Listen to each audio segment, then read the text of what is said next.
భారతదేశంలోనే ప్రఖ్యాతిగాంచినటువంటి ఖైరతాబాద్ గణేష్ ఆ గణనాథుడి యొక్క చరిత్ర 1954 నుంచి మొదలైతే అతిపెద్ద గణేశుడిగా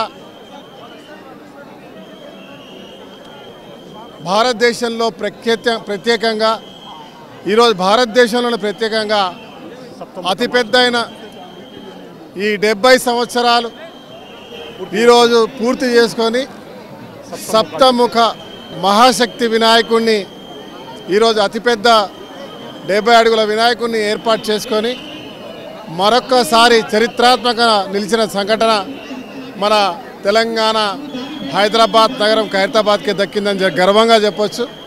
రాష్ట్ర ముఖ్యమంత్రి గారు రేవంత్ రెడ్డి గారు రాష్ట్ర ప్రజలందరికీ కూడా ఆ గణనాథుడు మంచి జరగాలి, రాష్ట్రం పురోగతి అత్యంత రాష్ట్రంలో అన్ని రాష్ట్రాల కన్నా ముందు ఉండాలి.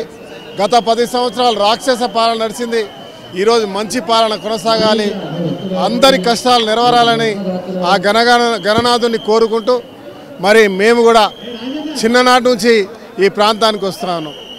గతంలో స్పోర్ట్స్ చైర్మన్గా ఈరోజు శాసనసభ్యుడిగా అవకాశం వచ్చింది. ఆ దేవుడి దీవెనలతో ఈ రాష్ట్ర ప్రజలకు మంచి చేసే అవకాశం కల్పించాలని ఈ ఆర్గనైజర్ అందరూ కూడా శుభాకాంక్షలు. Thank you. భారతదేశంలోనే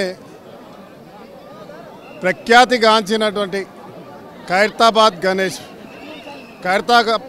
ఆ గణనాథుడి యొక్క చరిత్ర 1954 నుంచి మొదలైతే అతిపెద్ద గణేశుడిగా భారతదేశంలో ప్రత్యేకంగా ఈరోజు భారతదేశంలోనే ప్రత్యేకంగా అతిపెద్దైన ఈ 70 సంవత్సరాలు ఈరోజు పూర్తి చేసుకొని సప్తముఖ మహాశక్తి వినాయకుడిని ఈరోజు అతిపెద్ద 70 అడుగుల వినాయకుడిని ఏర్పాటు చేసుకొని మరొక్కసారి చరిత్రాత్మక నిలిచిన సంఘటన మన తెలంగాణ హైదరాబాద్ నగరం ఖైరతాబాద్కి దక్కిందని గర్వంగా చెప్పొచ్చు.